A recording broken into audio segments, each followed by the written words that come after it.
Ed and Lorraine Warren were prominent figures in the field of paranormal investigations, known for their involvement in various high-profile cases. They've worked on more than 10,000 cases, some of which have been made into books and movies. The Conjuring films are based on the work of the Warrens. However, their credibility has been a subject of controversy and skepticism. Critics argue that the Warrens often exaggerated or fabricated details of their investigations, leading to accusations of dishonesty.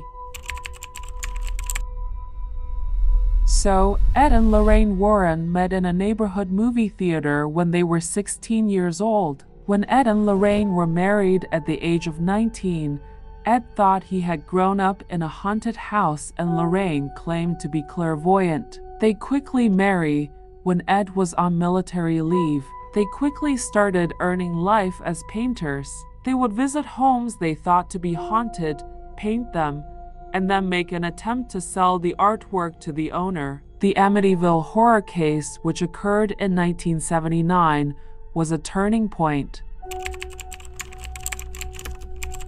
The Amityville house is synonymous with one of the most infamous and well-known cases of paranormal activity in history. Located at 112 Ocean Avenue in Amityville, New York, the house became the site of a haunting that would captivate the world. The events unfolded in 1974 when Ronald DeFeo Jr.B. murdered 6 members of his family in their sleep in the house. Just over a year later, the Lutz family moved into the same house, unaware of its dark history. However, their experience was anything but ordinary. The Lutz family reported a barrage of terrifying occurrences, including unexplained odors, sudden cold spots, mysterious noises, and paranormal manifestations.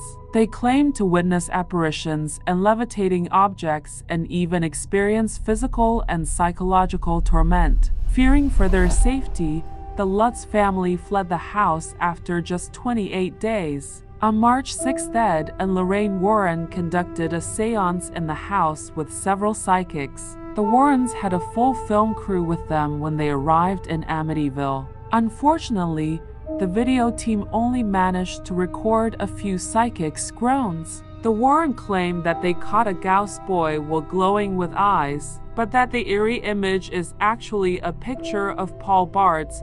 Paul Bartz is one of the investigators, had light radiating off his glasses instead of glowing eyes. When he was setting up some equipment, the cameras captured a photograph of him, but because the image quickly gained notoriety, no one cared to challenge it. Now, the Lutz did call Father Pecoraro to bless the house, which he did. He also said there was nothing strange about the house. Some of their parts of the story are also a little sketchy. The Lutzes claimed to see footprints in the snow, but they couldn't because there was no snow at that time. Actually, the Lott family and Butch DeFeo's attorney William Weber invented the Amityville legend.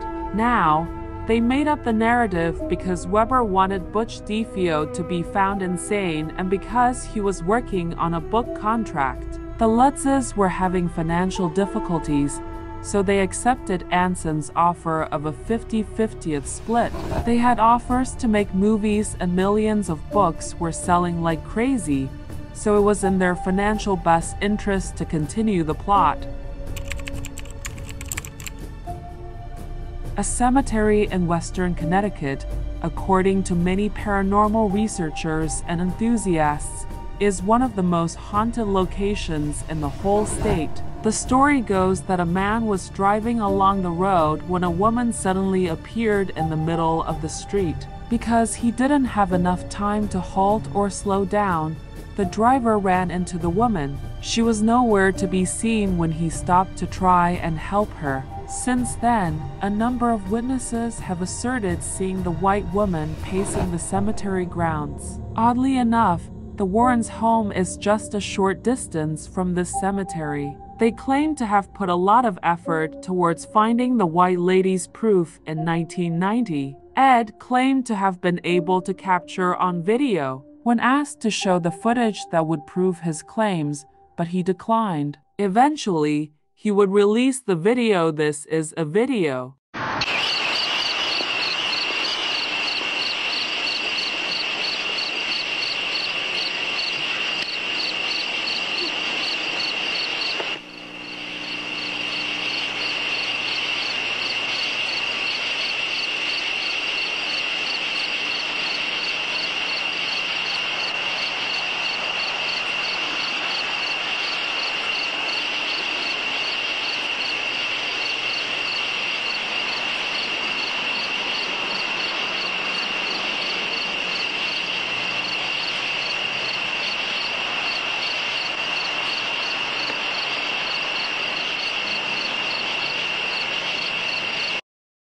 You can see the white lady walking in the blurry video, but that is a friend of Ed that he made them to wear a white dress and walk in the cemetery.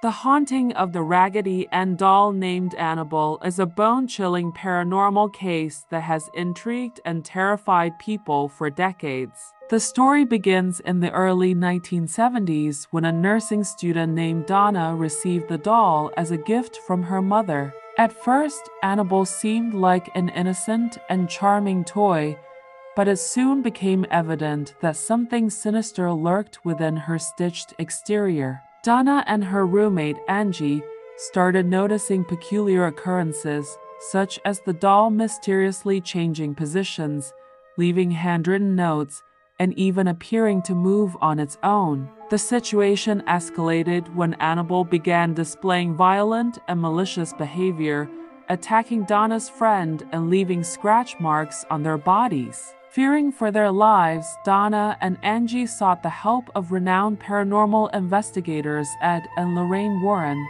The Warrens concluded that Annabelle was not actually a possessed doll, but a vessel manipulated by an inhuman presence. They successfully removed the doll from Donna's home and placed it in their occult museum, where it remains today, locked in a glass case to prevent any further malevolent activity. The Twilight Zone's 1963 CBS broadcast of Living Dolls serves as the basis for the plot of Annabelle the Possessed Doll. When Eric Streeter's wife brings her daughter Christy home with yet another doll that she had purchased, he is unhappy. Christy adores her brand new Talking Tina doll, but her dad immediately disapproves of it. When he is alone with the doll, it makes obscene remarks about how much it despises him and how it will murder him. Evidently fans of the program themselves, Ed and Lorraine appropriated the narrative. The haunting of the Perron family is a chilling and well-documented case that served as the inspiration for the Conjuring film franchise. In the early 1970s, the Perron family, consisting of Roger and Carolyn Perron and their 5 daughters, moved into an old farmhouse in Harrisville, Rhode Island. Little did they know that their dream home would soon become a nightmarish battleground with paranormal forces.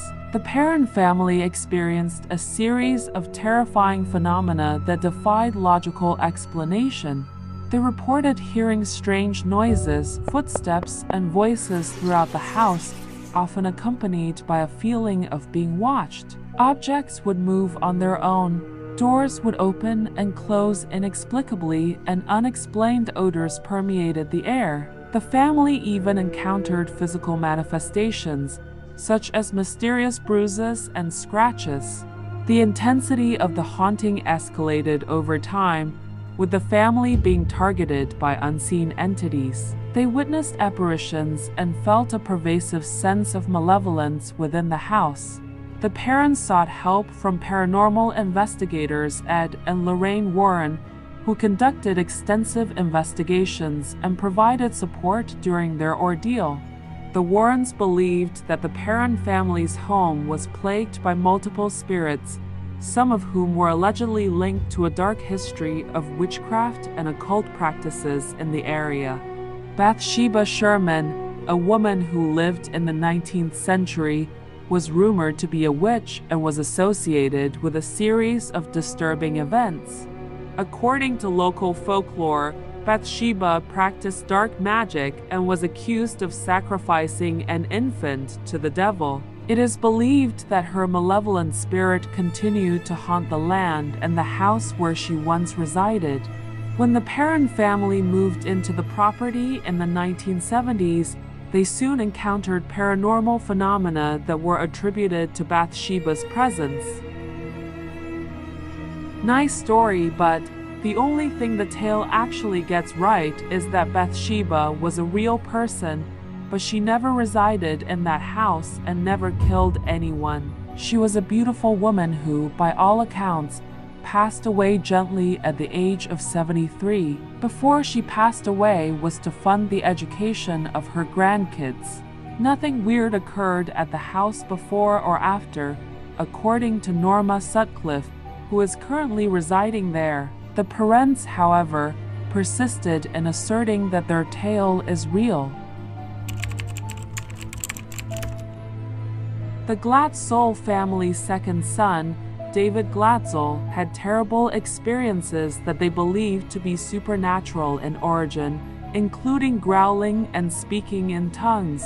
Even more, his parents predicted that he would fly. After being worked on by the Warrens, the demonic host eventually made its way into Aaron Johnson, the boyfriend of Glatzel's sister, and the haunting would take a fatal turn. Who would get into a violent altercation with his landlord that would result in the landlord's demise. In court, the lawyer claimed that he was acting under the influence of a demon and that these were not his own acts. Naturally, it was denied, and Johnson received a jail term. However, it's interesting to note that the attorney claimed that the devil had me do it, the Warrens, and that their whole purpose served as the basis for my case.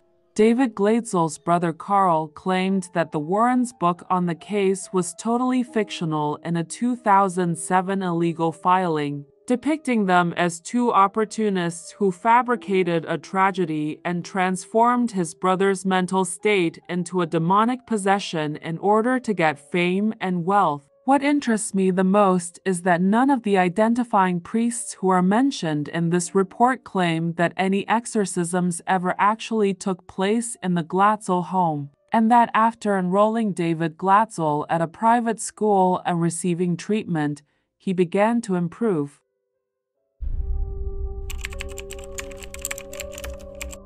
The Enfield Poltergeist is one of the most notorious and well-documented cases of paranormal activity ever recorded. It took place in Enfield, London, during the late 1970s and involved the Hodgson family, particularly two of the children, Janet and Margaret. The haunting began with seemingly harmless occurrences, such as furniture moving on its own and unexplained knocking sounds. However, it quickly escalated into a full-blown poltergeist phenomenon. The Hodgson family witnessed furniture levitating, objects being thrown across the room, and the girls being seemingly possessed by unseen entities.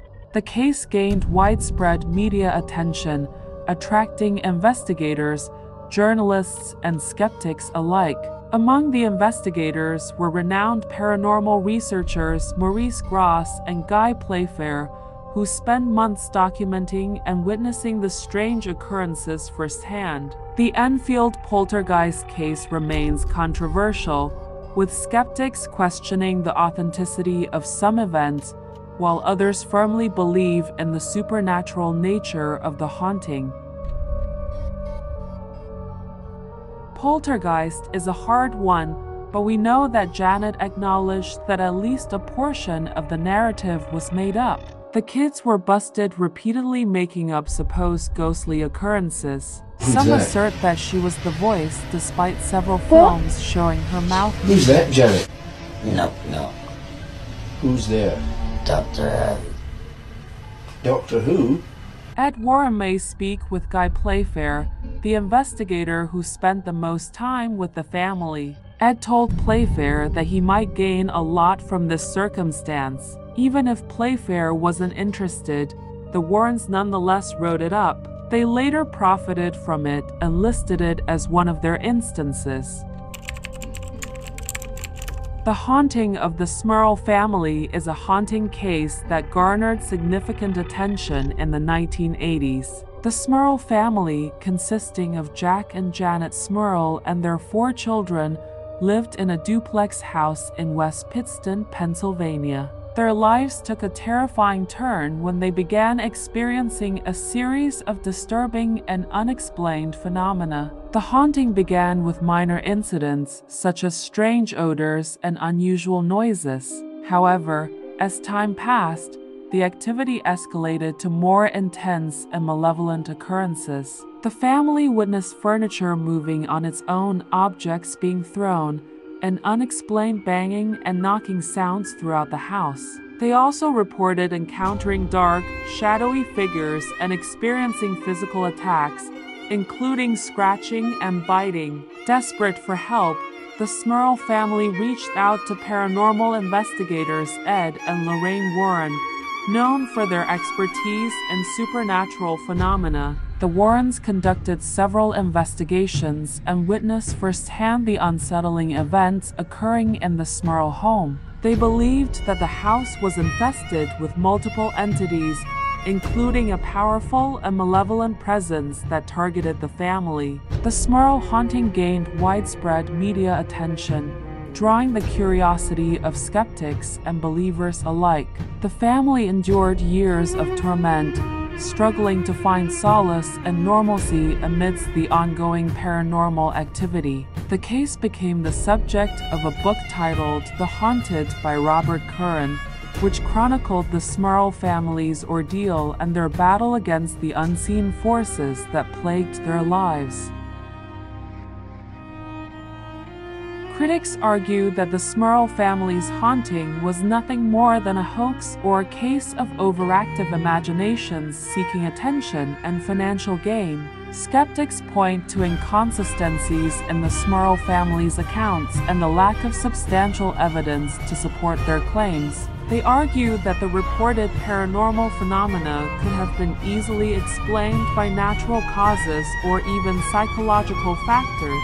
The family's reliance on the Warrens, who were known for their controversial involvement in other high-profile cases, further raised doubts about the authenticity of their claims. The Warrens weren't serious, weren't what they claimed to be, and were inclined to sensationalizing, according to one of the priests. In the end, the church claimed that the family's concern was simply related to their son's recovery from brain surgery, and the unpleasant smell they noticed was caused by a broken sewage line that was close to their house. The Warrens insisted, however, that the mansion was possessed.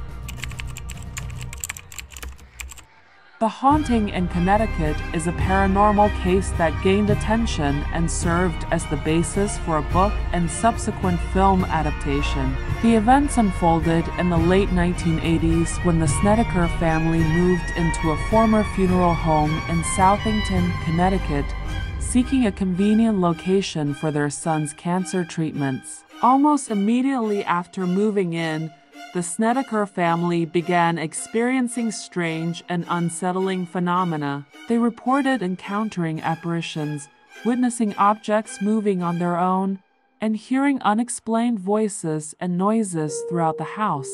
The intensity of the haunting escalated rapidly, with family members allegedly being physically attacked by unseen entities. In their search for answers, the Snedeker family reached out to renowned paranormal investigators Ed and Lorraine Warren for assistance. The Warrens conducted investigations and believed that the house was infested with malevolent spirits, potentially influenced by the home's previous use as a funeral parlor. The Haunting in Connecticut case gained media attention, sparking public interest and speculation about the supernatural. It later inspired the book In a Dark Place, the story of a true haunting by Ray Garden, and the 2009 film The Haunting in Connecticut.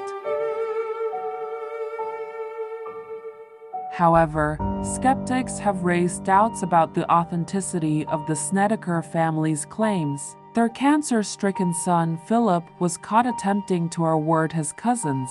He even came quite near after being taken to a mental facility by the cops, where a schizophrenia diagnosis was made. And schizophrenia might undoubtedly account for what he was hearing and seeing. The Snedeker family stayed in the home without problem for 2 years, but then they fell behind on their rent. Once their landlady had started the eviction process, the house became haunted overnight. Additionally, a lot of the aspects in their tale are reminiscent of the entity. What's worse is that the family struggled with alcoholism and drug addiction, which is something that isn't commonly known. In truth, Ray Garden said that he never actually saw Philip while writing the novel. The type of cancer he had was never disclosed by the sneakers. He did talk to Philip over the phone, and Philip informed him that the ghost ceased when he continued to take his medication. The call was then abruptly cut off by Philip's mother. Ray Garden and a few of the Snedeker family's neighbors had the suspicion that the family could have used Philip's disease as a pretext for his mental health issues and drug abuse. They were completely aware that the house was a funeral home. Notwithstanding their denials, there was a resident in the flat upstairs who never heard or saw anything. All of these stories are great horror stories, but the real true horror story is Ed. Judith Penny. When Ed Warren initially asked her out, she was just 15 years old. He got to know her when she began to ride his bus. Judith soon moved in with the Warrens and lived there for over 40 years with Ed. Later, Judith would become pregnant with his child, but she would abort it since it would ruin the company. Every detail was known to Lorraine. Their relationship was not as perfect as it was portrayed. Ed routinely beat Lorraine, according sometimes to Ed Warren, knocking her out. A self-described demonologist, anyone who is possessed by a demon. Ed likes to exaggerate, saying that he looks at 10,000 cases. Nonetheless, they didn't look at 10,000 cases. Without taking a day off, they would need to work on 1 case a day for 27 years. Judith says she maintained her friendship with Ed up to his demise in 2006, despite her feelings for him. His behavior was wrong and unlawful. The Warrens never had a case that was supported by anything other than their own word for it, which is what it comes down to in the end. The claimed images and video that Ed possessed were never displayed. It is important to approach the Warrens' claims and accounts with skepticism and critical thinking. While they undoubtedly had a significant impact on popular culture and the public's fascination with the paranormal, their reputation is tarnished by allegations of dishonesty and sensationalism. It is essential to evaluate their work and claims with a discerning eye and consider alternative explanations for the phenomena they investigated.